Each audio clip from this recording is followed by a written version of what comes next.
아침 저녁으로 쌀쌀한 11월입니다. 라디오 서울과 함께 언제나 여유와 따뜻함을 가지시길 바랍니다. 강혜신의 오늘의 미국.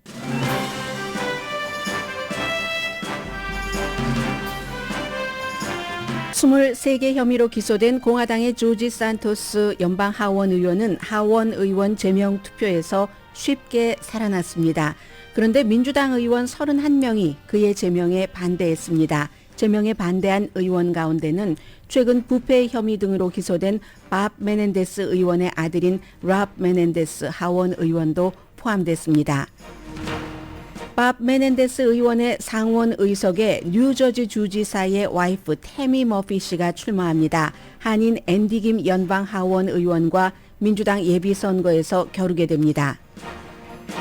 민주당의 리시다 틀라이브 연방 하원 의원이 반이스라엘 행위를 했다는 이유로 벌 주기 위해 발의된 결의안에 대해서 본의회까지 가기 전에 사장됐습니다. 그 벌 주는 결의안이 놀랍게도 공화당 의원 23명이 틀라이브 의원 견책안에 반대표를 던졌습니다. 마이크 존슨 신임 연방 하원 의장은 오늘 아침에 열린 하원 의장으로서 첫 번째 기자회견에서 이스라엘 하마스 전쟁이 휴전할 필요가 없다고 밝혔습니다. 바이든 대통령은 어제 인질을 구출하기 위해서는 가자지구 전쟁을 일시 중단해야 한다고 말했습니다. 백악관은 이미 인도주의적 차원의 시도를 묵살하는 네타냐후 이스라엘 총리의 정치 생명이 끝났다고 본다는 보도가 나옵니다. 이스라엘을 지나치게 지지하다가는 미국이 고립된다는 말이 들리고 중동에 이어 남미 국가들도 이스라엘과 외교 관계를 끊거나 이스라엘 대사를 소환하기 시작합니다. 바이든 행정부가 경찰 고용과 학교 안전을 위해서 3억 3,400만 달러를 지원한다고 밝혔습니다. 대통령 부부는 볼링장 총격 사건으로 충격을 받은 메인주 주민에게 애도와 위로를 전하기 위해 내일 메인주를 방문합니다. 메디케어 플랜이 시니어의 식료품 비용을 크게 돕고 있습니다. 내년에는 모두 1,475개 플랜이 있습니다. 여러분 안녕하십니까? 오늘의 미국 강혜신입니다. 오늘은 먼저 어제 의회에서 있었던 아주 보기 드문 장면 두 가지 케이스, 하나는 공화당, 하나는 민주당 의원에 대해서 한 사람은 제명하고 한 사람은 벌주자 하는 안이 어떻게 전부 부결됐는가, 성공하지 못했는가 하는 것을 전해드리면서 그 속에 참 반대파의 도움으로 이 두 의원이 다 살아남았는데 묘한 스토리들이 있습니다. 먼저 요즘 하도 그 이스라엘 하마스 전쟁 때문에 많은 뉴스가 가려지는데 23개 부패 혐의로 5월 달에 기소된 공화당의 초선 연방 하원 의원 조지 산토스 의원이 제명 투표에서 살아났습니다. 그리고 이 의원을 제명해야 된다라고 그 제명안을 발의한 의원들은 공화당 의원들입니다. 5명이 솔선수범했고, 그리고 특히 이제 뉴욕주 그 의원들은 뉴욕에서 공화당으로 연방 하원의원에 당선되려면 얼마나 힘들었겠습니까? 그런데 공화당 의원이 저렇게 부패하는 사람이 있는데 가만 내버려 둔단 말이야? 뭐 이런 여러 가지 압력 등등에 의해서, 그리고 본인들이 생각할 때도 또 이 초선인 31살의 조지 산토스 의원이 저지른 일들이 너무 많아서요. 뭐 절도, 그리고 선거 자금으로 본인의 어카운트로 돈을 넣고 뭐 비싼 옷을 사입는다던가 등등의 혐의, 사임하라고 압박하면 사임하지 않았고 해서 어제 이제 제명 투표가 됐습니다. 이것도 전에 하원 의장은 제명 투표를 하도록 허락하지 않았는데 이번에 신임 하원 의장이 허락을 한 것 자체도 하원 의장이 바뀌면 이런 일이 일어나는구나 하는데 제명이 안 됐어요. 3분의 2가 찬성을 해야지 의원들이 동료를 쫓는 거잖아요. 그렇게 될 수 있는데 쫓아내야지 된다 하는 사람이 213명, 쫓아내면 안 된다 하는 사람이 179명이었습니다. 24명은 공화당인데도 쫓아내야지 된다. 그리고 오히려 민주당은 31명이 그 일로 그를 하원 의원에서 쫓아내면은 안 된다라고 했거든요. 민주당이 도와주긴 했어요. 그러나 민주당 전원이 뭐 어떻게 했어도 이게 3분의 2이기 때문에 원래 제명되기가 굉장히 힘든 건 사실입니다. 공화당에서 75명이, 25명이, 24명이 아니라 75명이 저 사람 쫓아내야지 돼요 하고 찬성표를 던져야지 되는 거였는데 어차피 안 되긴 했지만 놀랍게도 31명 민주당이 그 일로 저 사람을 연방 하원 의원 주민이 뽑았는데 쫓아내서는 안 된다라는 표를 던진 것이 조금 눈에 띄었고요.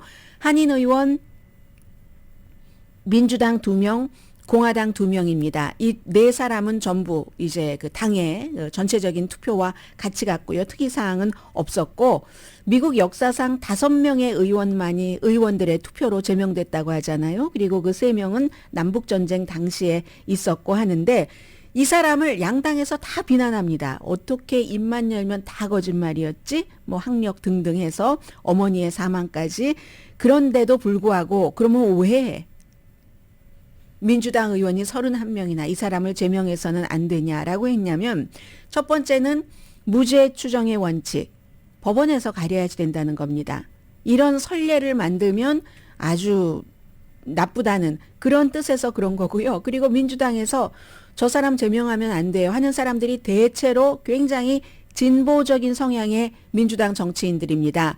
뭐 예를 들면 조금 이따 말씀드릴 리시다 틀라이브라는 미시거니 지역구인 미국 연방 의원 435명 가운데 유일하게 팔레스타인계인, 트럼프 전 대통령을 너무 미워했고 트럼프 전 대통령이 너무 미워한 리시다 틀라이브도 공화당의 조지 산토스를 뭐 제명해서는 안 된다라고 얘기를 했고요. 또 한 사람 재미있는 사람은 랍 메넨데스 주니어입니다. 랍 메넨데스는 밥 메넨데스 연방 상원 의원의 아들입니다. 아버지와 마찬가지로 같은 뉴저지, 아버지는 상원 의원, 뭐 이집트 에이전트, 그리고 뇌물 혐의 등으로 지금 기소가 됐잖아요. 본인은 무죄를 주장하고 그 자리를 같은 뉴저지인 앤디 김 민주당 한인 연방 하원 의원이 도전한다고 밝혔고, 이 아들은 밥 메넨데스의 아들인 랍 메넨데스는 역시 무죄 추정의 원칙, 아버지 케이스와 똑같다는 거죠. 해서 그 사람 제명하면 안 된다. 민주당인데도 불구하고 아버지도 민주당이고 그런 표를 찍은 것이 조금 흥미로웠고요. 그럼에도 불구하고 하원 윤리위원회의 조사는 받습니다. 그리고 최종적으로는 유권자들이 몰랐으니까 뽑았죠. 제가 자수선거에서 돈을 이만큼 벌었습니다. 뭘 이렇게 해서 이렇게 했습니다. 그 유권자가 몰랐으니까 처음에 거기서 뽑았던 거지 알고도 뽑지는 않을 것이기 때문에 결국은 유권자가 자연스럽게, 또 임기가 연방 상원처럼 6년도 아니고 2년이니까 1년 남았잖아요. 내년에 또 선거를 해야지 되니까 그런 것 때문에 이제 민주당도 제명해서는 안 된다고 31명이나 그렇게 표를 던진 것 같습니다. 반대. 그리고 이번에는 민주당의 리시다 틀라이브라는 유일한 미시거니 지역구인 팔레스타인계 미국인 연방 하원 의원, 이 사람은 원래도 이스라엘에 대해서 아주 강한 비난을 많이 했습니다. 그런데 특히 이스라엘 하마스 전쟁이 일어나고 나서는 어떤 미팅 같은 데도 많이 나갔고요. 그런데 그 미팅 자체는 주이시 피플들이 만든 미팅입니다. 이 주이시 유대인 피플들도 굉장히 진보가 많기 때문에, 그리고 전쟁 초기와 며칠 지나면서 분위기가 더 달라집니다. 바이든 대통령의 입장이 조금씩 변하는 것처럼 이스라엘이 공격받았고 하마스의 공격은 하마스를 벌할 만하다. 그런데 이런 식의 벌은 아니지라고 생각하는 유대인계가 많이 있으면서 이제 그런 사람들이 휴전을 주장하는 미팅을 만듭니다. 뭐 내셔널몰에서도 또 의사당에서도. 그럼 가서 이제 이 틸라이브 의원이 초대받아 가서 연설도 하고 했는데 공화당에서는 그건 반란이다. 공화당에선 대부분 이스라엘에 반대하면 반란이다. 뭐 이런 식으로 얘기를 하는 겁니다. 해서 이 사람을 벌해야지 된다. 3페이지짜리의 설명인데 왜 리시다 틀라이브를 이스라엘을 비난했다고 해서 벌해야지 되는지 쫙 그 내용이 써 있는데, 유대인 단체들이 조직한 의사당 앞에서의 반전 시위죠. 이를테면 휴전해라. 반전 시위에 참여한 것에 대해서 반란을 주도했다. 이 이제 유대인 단체가 그 Jewish Voice for Peace 그리고 If Not Now 아주 유명한 진보적인 유대인 두 개의 단체죠. 그런 이제 그렇게 해서 공화당 의원이 발의를 했습니다. 그런데 이 안은요. 전체 투표까지 가기 전에 사장됐습니다. 전체 투표에 붙이느냐 붙이지 않느냐 이건 과반수만 있으면 됐거든요. 그런데 이거 전체 투표까지 가는 게 아니야라고 아니야라고 답한 의원들이 더 많았습니다. 숫자 말씀드리면 복잡해서 말씀 안 드리겠어요. 그런데 여기도 공화당 의원들 가운데서 리시다 트라이브를 좋아하는 의원은 없습니다. 특히 이스라엘 이슈에 있어서 너무 싫어하죠. 아무도 좋아하지 않습니다. 이스라엘 거의 아무도. 그런데도 공화당 의원들도 일부가 뭐 한 10명 정도는 더 되는 것 같다. 아니 더 되네요. 23명이 그 일로 리시다 트라이브를 견책해서는 안 된다. 그러니까 그렇게 투표를 했기 때문에 사전 투표를 했기 때문에 본 투표까지는 가지도 못했거든요. 그런데 여기도 놀랍게도 칩 로이라는 사람도 있습니다. 리시다 트라이브 뭐 이스라엘에 대한 반대하는 발언했다고 벌 주면 안 돼. 칩 로이가 누구냐면 프리덤 코커스에서 굉장히 강한 역할을 하고 있는 텍사스가 지역구인 의원입니다. 그런데 이 의원은 왜 민주당인 그렇잖아도 미운 리시다 트라이브를 벌 주면 안 된다라고 했느냐면은 반란이라는 표현 때문에 거기에 반란이라는 표현이 들어갔는데 반란하면 미국에서 최근에는 의사당 폭동 사건을 반란으로 많이 보잖아요. 칩 로이 의원은 프리덤 코커스고 프리덤 코커스는 의사당 폭동 사건을 반란으로 보지 않습니다. 그럼 이게 반란이면 의사당 폭동 사건도 분명히 반란이다. 이런 후속 조치도 나올 수도 있고 등등 그 이유 때문에 반란이라는 말 때문에 이 언어가 맞지 않다라고 하면서 이 트럼프 지지자들에게도 피해가 될 수 있어. 그러니까 리시다 트라이브 벌 주면 안 돼. 아무튼 이렇게 해서 리시다 트라이브가 공화당의 도움을 받아서 이제 이 벌 받는 뭐 그 벌이야 상징적인 벌이죠.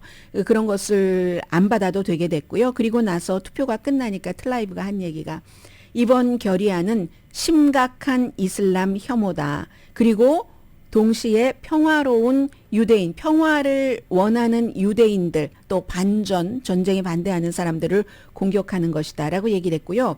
여기서 저는 또 하나 재밌게 느껴지는 것은 리시다 트라이브라는 민주당 의원을 이스라엘에 반대되는 발언을 했다고 벌 줘야지 돼 하고 발의한 의원이 누구냐면요. 조지아주의 마조리 테일러 그린 공화당 의원입니다. 그런데 이 마조리 테일러 그린 의원은 예전에 유대인들이 뭐 비행기로 뭐 9.11 사건 때 뭐 공격을 했다나요? 막 이런 되지도 않는 말을 본인은 막 하고 이런 안을 발의를 할 수 있는 겁니다. 정치인들은 얼굴이 굉장히 여러 개여야지 되는구나. 이렇게 마조리 테일러 그린 의원처럼 노련한 정치인이 아니더라도 그런 것을 알 수 있는 거고요. 이 점에 대해서는 하원 의장이 오늘 하원 의장이 되고 나서 처음으로 이제 기자회견을 했습니다. 하원 의장이 되고 나서 본인이 선택한 안건에 따라서 많은 일들이 있지만 지금 조지 산토스 안 그리고 리시다 트라이브 안 이런 것을 이제 투표에 붙이도록 본인이 한 거잖아요. 그러면서 이스라엘은 지금 휴전할 필요 없다. 이 사람은 굉장히 근본적인 그런 이제 그 기독교주의자이기도 하고 근본주의자이기도 하고 너무너무 친친친 이스라엘이기도 합니다. 딱 그렇게 얘기를 했습니다. 그런데 하원 의장 그 마이크 존슨이 이스라엘이 휴전할 필요가 뭐가 있어? 라고 얘기를 하기 불과 24시간도 채 되지 않아서 열 몇 시간쯤 전이었겠네요. 바이든 대통령이 어제 미네소타주를 갔잖아요. 미네소타주에 가서 이를테면 선거 캠페인을 하는 동안인데 선거 캠페인을 하는 동안에도 지금 이스라엘 하마스 이슈는 바이든 대통령을 계속 따라다니는 겁니다. 거기서 누가 물어봤어요. 바이든 대통령에게. 그랬더니 바이든 대통령의 답은 오늘 아침 신임 연방 하원 의장의 답과는 반대였습니다. 물어본 사람은 저는 랍빈데요. 한 여성이 소리를 지릅니다. 대통령님, Mr. President, 주이시 피플들을 생각을 한다면 저도 랍비인데요. 제가 랍비로서 드리는 말씀인데 대통령이 이스라엘에 휴전을 촉구하셔야지 됩니다. 이 얘기는 유엔에서 투표를 휴전을 촉구하는 그런 결의안을 발의하는데 미국과 이스라엘을 포함해서 14개 국가만 이 휴전은 아니다라고 했고 나머지 140개국은 휴전해야지 된다. 죄 없는 사람 숨지는 것 때문에. 그리고 미국과 가까운 뭐 한국, 영국, 프랑스를 포함한 수십 개국은 기권을 해버린 거잖아요. 이 기권이 나중에 미국의 등을 칠 수도 있는 분위기로 갈 수도 있습니다. 그러니까 바이든 대통령이 거기에 대해서 휴전을 촉구하셔야지 됩니다. 저 주이십니다. 랍비입니다. 라고 얘기를 해요. 팔레스타인이 더 성이 나고 팔레스타인 사람들이 동물도 그렇게 안 살죠. 그렇게 살 때 이스라엘도 편안할 수 없다는 얘기입니다. 이 랍비가 하는 얘기는. 그리고 평화는 누구에게나 공평해야지 되니까. 그러니까 바이든 대통령이 어제는 이제 톤을 점점 바꾸는 겁니다. 처음에 완전히 친친친 이스라엘에서 친. 그것도 친 이스라엘이면서 공개적으로 발언할 때와 네타냐후에게 발언할 때는 좀 다르다는 얘기예요. 어제 바이든 대통령이 네, 저도 우리가 전쟁을 중단할 필요가 있다고 생각을 합니다. 처음에는 전쟁을 중단할 필요가 있다고 하면서 프리즈너라고 얘기를 했어요. 프리즈너를 데려오기 위한 시간을 좀 벌어야지 되니까라고 했는데 그 프리즈너를 나중에 이제 인질로 바꿔서 말을 했고요. 그런 얘기. 그리고 이제 이 인질에 대해서는 바이든 대통령이 꼭 인질 이게 문제가 없으니까 그렇게 얘기를 하겠죠. 반감을 생각을 하는 겁니다. 미국 내에서의 선거철이잖아요. 아랍계 아메리칸의 자신에 대한 반감, 세계의 남미, 중동 여러 나라들의 반감 이런 것을 지금 이렇게 알아가고 있는 이미 파악을 했겠죠. 그런 것 같습니다. 그리고는 그런데 인질은 제일 무리가 없는 말이니까 인질 데려가고 하는 것도요. 국가들끼리 로비가 이만저만이 아닙니다. 한국분도 인질이랑 또 외국인들 이제 지금 이집트에서 오늘도 또 이집트 쪽으로 나가잖아요. 가자 지구에서. 인질 협상은 물론 그 로비는 대단하고요. 카타르하고 미국이랑 뭐 이집트 다 이제 속해서 그리고 이집트를 통해서 어제부터 이제 사람들이 빠져나오기 시작하잖아요. 이중 국적을 갖고 있는 사람이나 팔레스타인이 아닌 사람들 그리고 팔레스타인 사람이지만 부상당한 사람들이 이집트로 가고 있는데 미국 사람이 한 400명이 나왔잖아요. 한국 사람도 어제 부부도 이제 빠져나왔다고 하고 그런데 어제와 오늘에도 오늘 명단에도 캐나다 사람은 한 사람도 없거든요. 그러니까 이게 국가가 41개 국가던가요? 그 41개 국가의 로비가 엄청 치열한 겁니다. 일본이 가장 빨리 빠져나갔고 일본과 호주 이런 볼리비아, 불가리아 이런 나라들이 요르단 그리고는 이제 그 뒤로 이제 미국 이렇게 됐잖아요. 그래서 이 로비도 굉장하고 이번 주에 미국 내부에서는 아랍계 미국인 연구소가 여론조사를 발표했는데 지금 바이든 대통령에 대한 지지도 민주당에 대한 아랍계 아메리칸의 지지도가 너무 떨어졌습니다. 2020년도 59%에서 현재 17%. 굉장히 많이 떨어진 거고 이거 젊은 사람은 젊은이일수록 더 지금 이스라엘 하마스 전쟁 이후에 바이든 대통령에 대한 지지도가 엄청 내려갑니다. 그러니까 어제 백악관이 당장 발표를 하더군요. 백악관 역사상 최초로 반이슬람 혐오 전략이라는 것을 지금 만들고 있습니다. 그동안 유대계들은 워낙에 뭐라고 하나요? 그 혐오 범죄의 대상이 많이 됐지만 뭐 아랍계도 마찬가지였어요. 9.12 사태 이후 등등. 한 번도 미국에서 백악관 차원에서 아랍계를 혐오하면 안 된다 하는 전략 같은 것을 만들어낸 적이 없는데 처음으로 만들어냈습니다. 의식하는 겁니다. 선거철에. 미시건주에서는 표가 뚝뚝뚝뚝 떨어지고 있어요. 리시다 틀라이브 같은 미국의 유일한 팔레스타인계 연방 하원 의원이 있는 그쪽 지역에선 그리고 미시건주는 경합주입니다. 대통령이 신경을 쓸 수밖에 없는 그런 일이잖아요. 게다 대고 앞서 말씀드린 것처럼 진보적인 유대인들도 지금 저렇게 치열하게 가는 것을 원치 않습니다. UCLA에서도 지금 아랍계도 그렇고 주의식에도 그렇고 굉장히 지금 아주 서로 불편한 거예요. 여러 일들이 일어나고 아예 코넬 대학은 내일 전체적으로 휴강을 한다고 하는데 코넬 대학이 어제 21살의 페이트릭 다이라는 학생이 법원에 가서 본인이 이제 소셜 미디어에 이스라엘 학생들을 어떻게 하겠는가, 본인이 뭐 여자애들은 강간하고 절벽에서 던져버리고 뭐 이런 얘기들을 막 썼잖아요.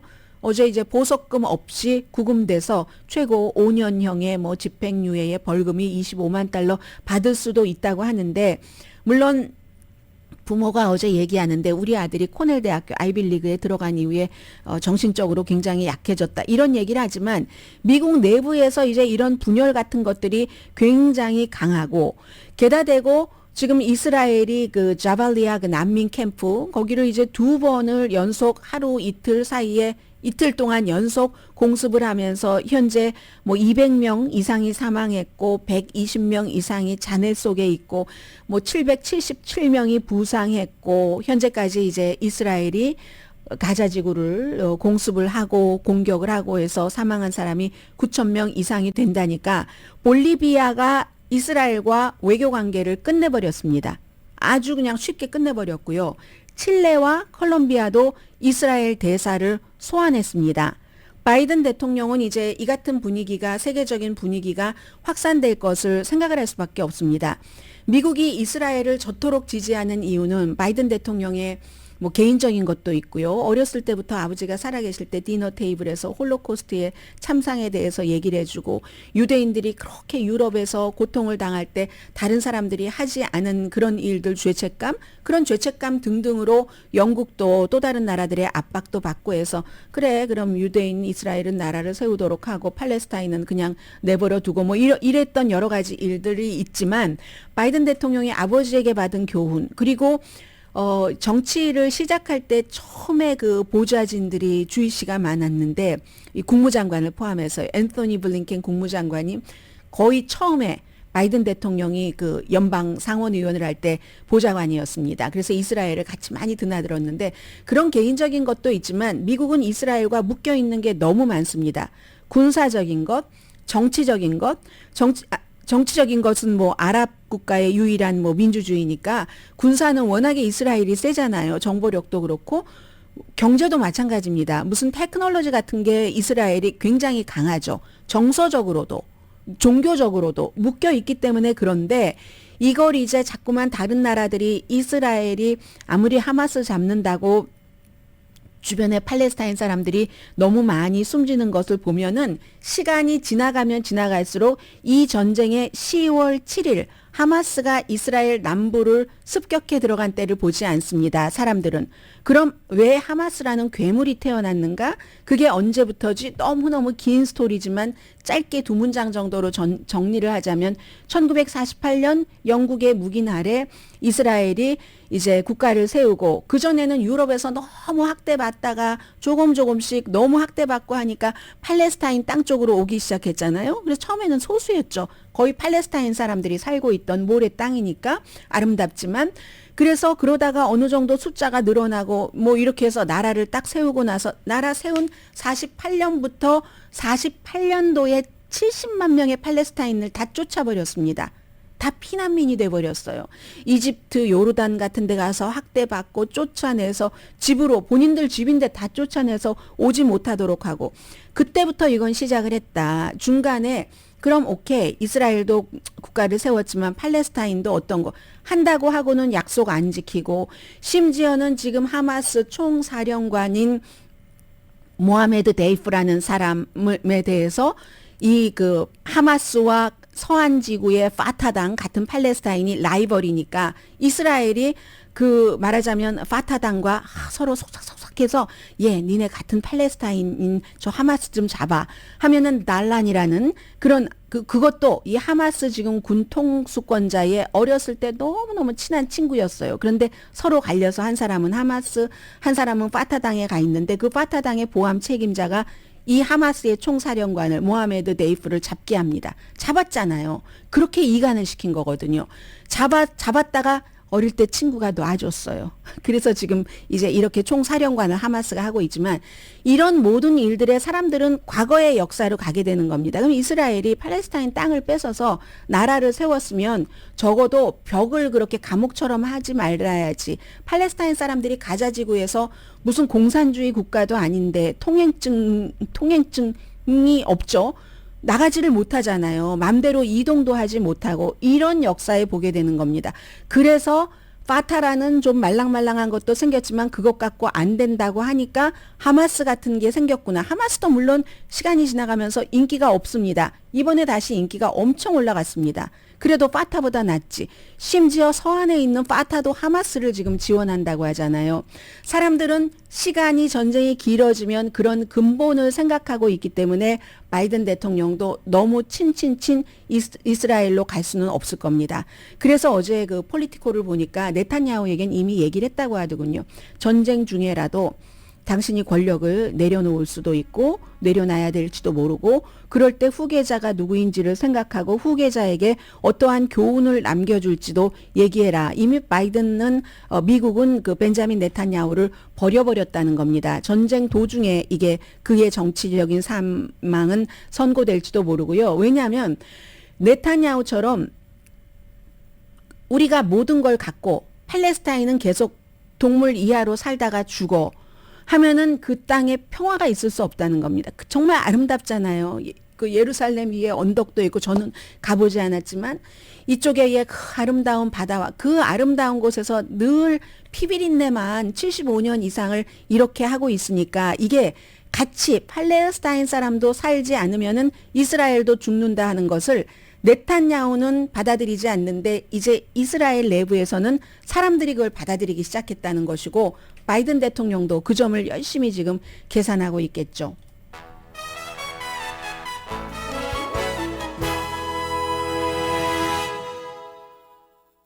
오늘의 미국은 전문가가 추천하는 이민법, 가정법 전문 제인정 종합법률사무소 총 20억 달러 승소, 교통사고와 상해 전문 브라이언 타필라와 CG 변호사 그룹, 코지다운 갤럭시 이블은 잠이 솔솔 오게 하는 기능성 거위털 이불로 독일 회사와 함께 생산합니다. 코지다운 갤럭시 이블 공동 후원입니다. 잠시 뒤에 바이든 행정부가 경찰력 증원하라고 돈을 지원한다고 하네요. 이것도 다분히 선거용이고요. 잠시 뒤에 뵙겠습니다.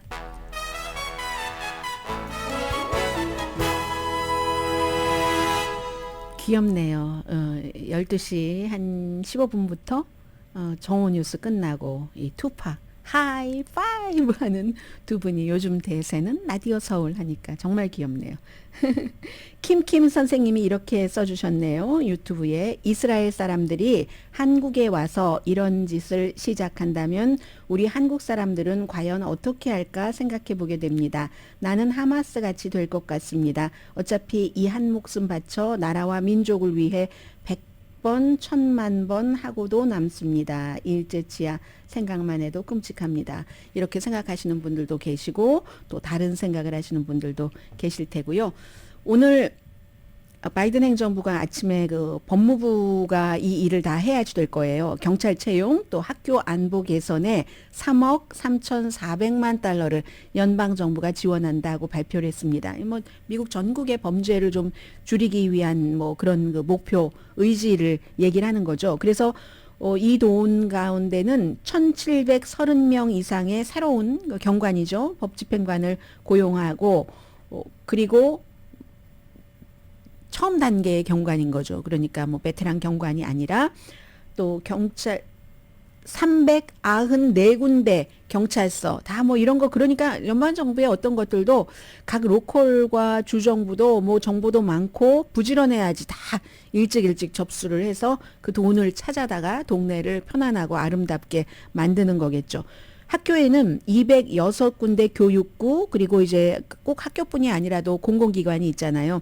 7,360만 달러 이상을 지원하고 학교에서는 학교 내에 학교 경찰이 있잖아요. 학교 경찰에는 이 돈 쓰지 않습니다. 다만 학교에서는 카메라나 금속 탐지기 같은 그런 그 기구를 사도록 허용을 하고 해서 178군데 뭐 지방 정부에 전달이 된다고 하니까 그게 카운티가 됐던 어떤 로컬이 됐던 뭐 한마디로 민주당이 계속 비난을 받잖아요. 민주당이 집권하는 도시가 범죄율이 더 높다. 이게 말이 좀 이상하네요. 그렇죠. 도시가 여러 가지 이유로 민주당이 강하고 그리고 도시가 범죄율이 높습니다. 그러니까 민주당이 집권하면 범죄율이 높다. 이런 말이 나오기도 하고, 그러나 또 일리도 있는 게 민주당이 뭐 평등 그리고 또 힘없는 사람에 대한 보호 등등으로 인해서 뭔가 이제 그 범죄를 더 강하게 벌하지 않는 조치, 규제 같은 것은 한다. 이런 것은 뭐 약간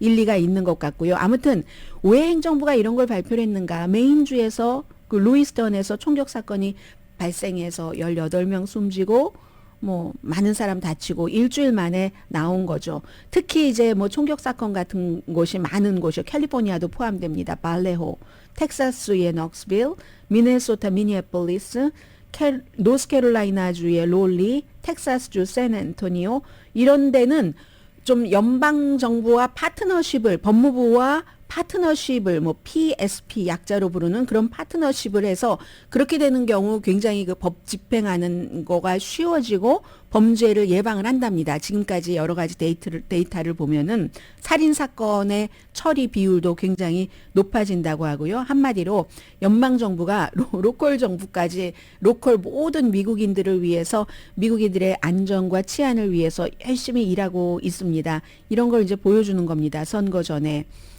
공무원들도 선출된 공직자들도 왜 민주당이 집권하는데 그렇게 범죄율이 많아 하는 얘기 듣는 것도 힘들기도 하고 공화당이 또 그걸 딱 주요하도록 가지고 가니까요.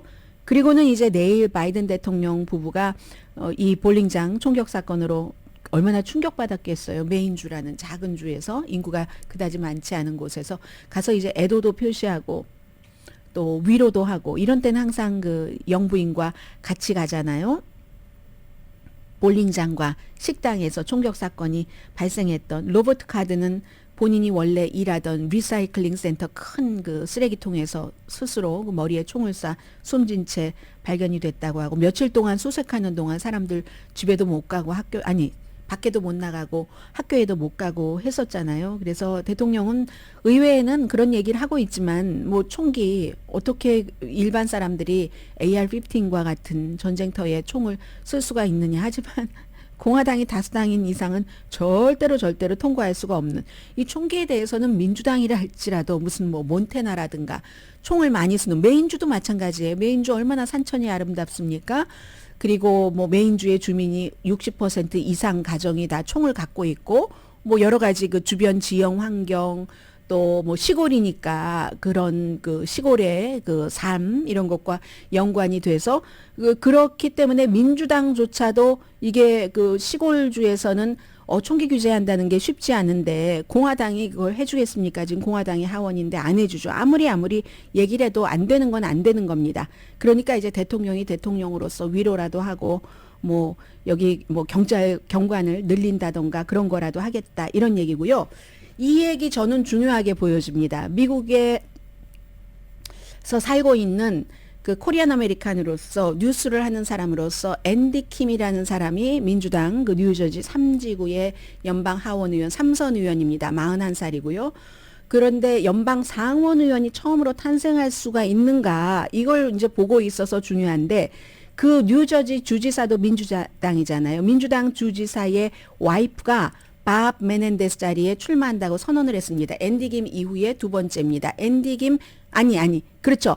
밥 메넨데스 연방 상원 의원이 이집트에 에이전트를 했다. 본인의 걸프렌드였고 그 나중에 부인이 된 여성과 함께 돈 뭐 몇십만 달러 받고 무슨 무기 정보도 주고 뭐도 하고 모두 본인은 아니라고 무죄를 주장하지만 사임하라고 하는 사람도 있고 아닌 사람도 있고 무죄 추정의 원칙에 따라서 사임은 안 한다고 하고 하는데 이미 그 지지율은 한 뭐 17% 정도로 떨어졌거든요. 지난주에. 지금 더 떨어졌을지도 몰라요. 그러니까 그가 그 연방 상원의원 자리를 지킬 확률은 거의 없어 보이고 지역은 이제 민주당이니까 민주당이 누군가가 되니까 이건 예비선거에서 이기면 되는 겁니다. 지금까지는 앤디 킴이었는데 오늘 본인이 발표를 하지는 않았지만 뭐 뉴욕타임스가 아무래도 그쪽이니까 정보가 빠르지 않겠어요. 58살에 태미 머피 포스트 레이디예요. 그 뉴저지주에 출마하는 이미 선거 운동을 하고 있답니다.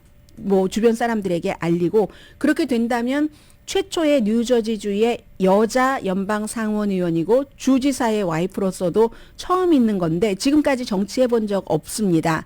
그리고 이 사람은 특별한 게 남편이 민주당의 전국위원회 재무위원장을 맡고 있었을 때도 본인은 공화당이었어요. 2014년까지 공화당을 위해서 투표를 했고 남편이 오바마 대통령에 의해서 그때 독일 대사인가요? 뭐 이렇게 했었거든요. 그럴 때도 본인은 공화당이었습니다. 아주 막 멋지게 차려입고 이번에 막 주지사 관저도 엄청 잘 꾸며놨더군요. 보수공사를 새로 해서. 그런데 남편 선거 운동하고 할 때는 열심히 일을 해서 뭐 자녀들이 우리 엄마가 막 엔진이다 이런 얘기까지도 하는 사람이거든요.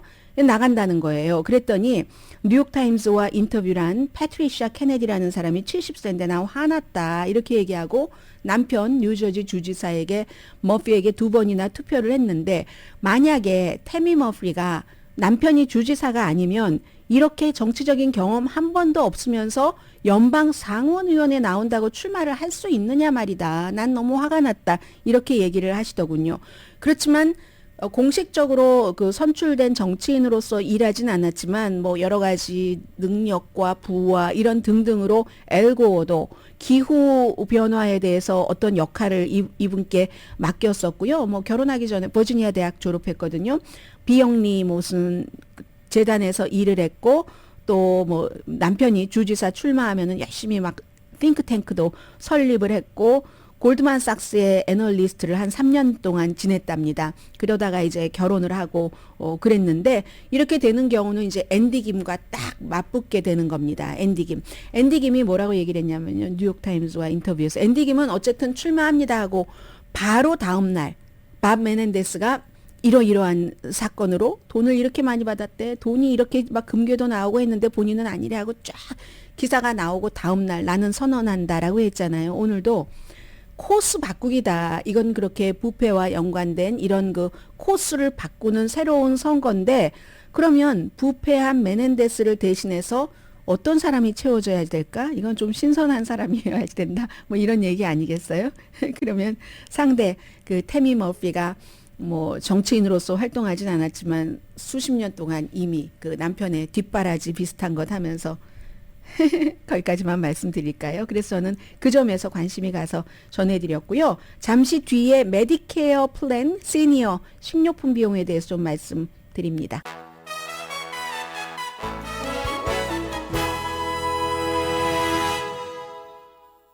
라디오 서울 방송 오늘의 미국 듣고 계십니다. 뭐 어제 이자율 예상했던 대로 올리지 않았고 다만 12월 달에 마지막 남아있는 공개시장위원회에서 올릴 수도 있다. 그 정도는 말씀하셨죠. 제롬 파웰 연준 의장이. 그래서 지금 뭐 기준금리는 뭐 5.25%에서 5.5% 사이고 인플레이션도 봐야지 되고 뭐 어제 연준 의장도 그 얘기를 하더군요. 세계의 불안정한 리스크, 뭐 중동 전쟁이 어떻게 확산될 수 있을까? 이 모든 것들을 다 봐야지 된다고 조심스럽게 보고 있다. 그 정도 얘기를 했고요.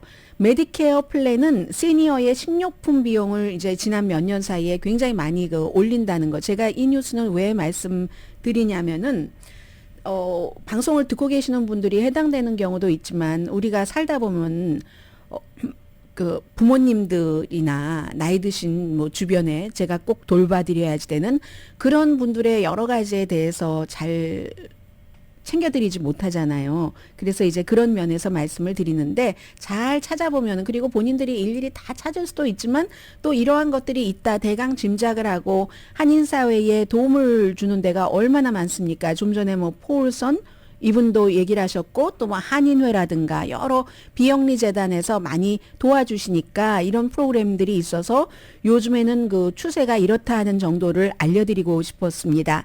시니어의 식료품 비용을 크게 줄인다는 게 내년에는 모두 1,475개 플랜이 있답니다.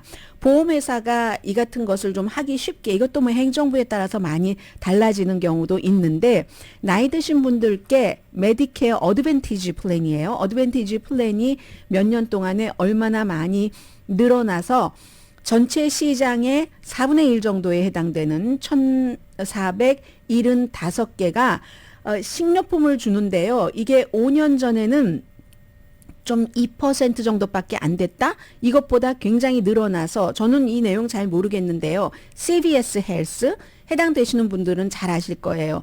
아니면은 뭐 에트나 뭐 아니면 또 휴메나 이런 데도 막 수백 개씩의 플랜이 새로 바뀌고 있다고 하거든요.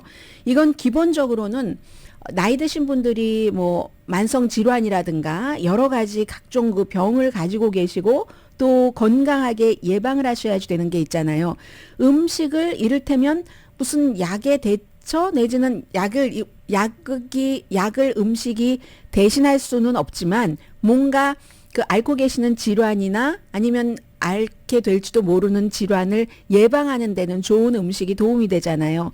그런 면에서 이 메디케이드 그 어드밴티지 그 플랜이 메디케어 어드밴티지 플랜이 많은 이렇게 식료품을 그로서리에서 살 수 있도록 한다는 거거든요. 그래서 뭐 굉장히 내용이 자세한데 각자 다 알고 계실 테니까 그렇게 말씀을 드리고 좀 바뀐 것은요. 식사 배달이라든가 아니면 무슨 뭐 단체로 식사하는 거 뭐 이런 것은 조금 줄였고요.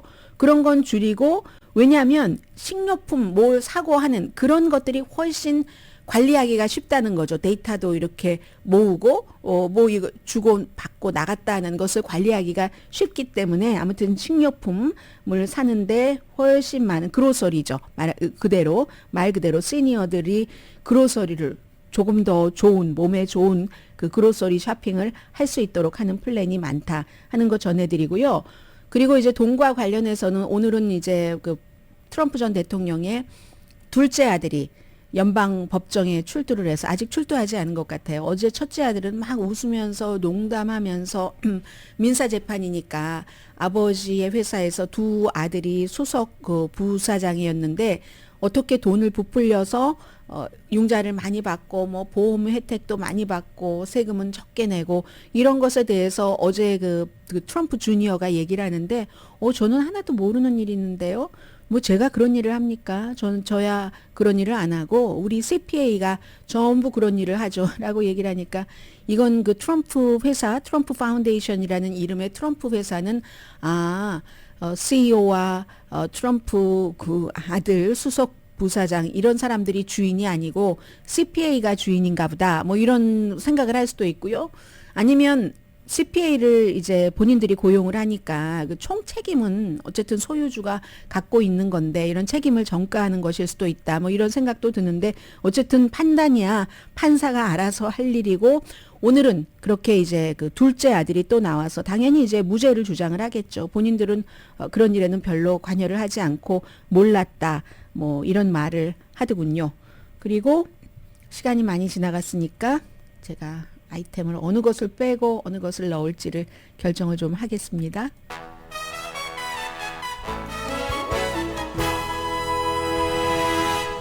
라디오 서울 방송 오늘의 미국 듣고 계십니다. 어제 그 텍사스 레인저스가 그 애리조나 다이아몬드백스를 5대 0으로 누르고 월드 챔피언 그 텍사스 레인저스 63년 역사상 처음으로 챔피언 된 것 보신 분 많으세요? 어떠셨어요? 그런데 2년 전에는 102게임에서 졌는데 2년 만에 월드 챔피언 그것도 역사상 그 레인저스 역사상 처음으로 됐다고 하니까 야, 이 세상에 이게 안 되는 게 없겠구나. 이런 할 수 없는 게 없겠구나 하는 생각이 저는 조금 들었고요. 아직도 5개 팀이 챔피언을 못 해본 팀이 있답니다. 희망을 가지시라입니다. 콜로라도 락키스, 미라키 브루어스 그리고 샌디에고 파드레스도 네요. 시애틀 마리너스 그리고 템파베이 레이즈 또 여러분과 저도 정말 늘 갖고 싶었는데 노력을 했었는데 안 됐던 것들 있잖아요. 이렇게 63년 만에 누구는 갖게 되는데 우리라고 뭐 갖지 못하라는 법이 없지 않을까 하는 그 경기 끝에 그런 생각을 해봤고요. 오늘의 미국은 전문가가 추천하는 이민법, 가정법 전문 제인정 종합법률사무소 총 20억 달러 승소, 교통사고와 상해 전문 브라이언 타필라와 CG 변호사 그룹, 코지다운 갤럭시 이불은 잠이 소울솔 오게 하는 기능성 거위털 이불로 독일 회사와 함께 생산합니다. 코지다운 갤럭시 이불 공동 후원이었습니다. 10시에 좋은 아침 좋은 하루 방송됩니다. 새벽에 이렇게 뉴스를 준비하다가 아주 마음에 드는 사진을 봤습니다. 어떤 사진이냐면 아주 화려한 그런 식당은 아니에요. 사진 찍을 때 모퉁이가 있으면 그 구석에서 이렇게 대각선으로 딱 누군가가 앉아 있으면서 테이블도 보니까 싼 테이블이에요. 꽃도 꼽아져 있는데 꽃도 막 비싼 그런 꽃이 아니거든요. 누군가가 앉아 있는데 너무 그게 멋있었어요. 그래서 이제 저는 우선 사진을 보고 예쁘다. 이 사진 참 좋네. 구도도 좋네. 하고 있었는데 이 기사가 어떤 기사였냐면요. 브리트니 스피어스의 새로운 그 책이 그 The Woman in Me 이 책의 오디오북 요즘 많이 하잖아요. 오디오북인데 오디오북이 브리트니 스피어스가 하는 게 아닙니다. 배우 미셸 윌리엄스인데 이 배우 미셸 윌리엄스의 사진인 거예요.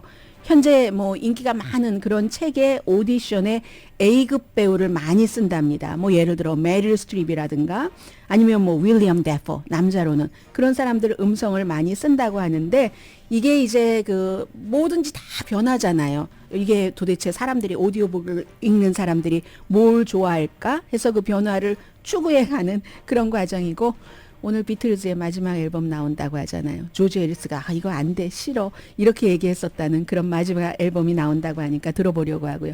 While My Guitar Gently Weeps 조지 해리슨 그 노래가 좋은데요. 저는 강혜신이었습니다.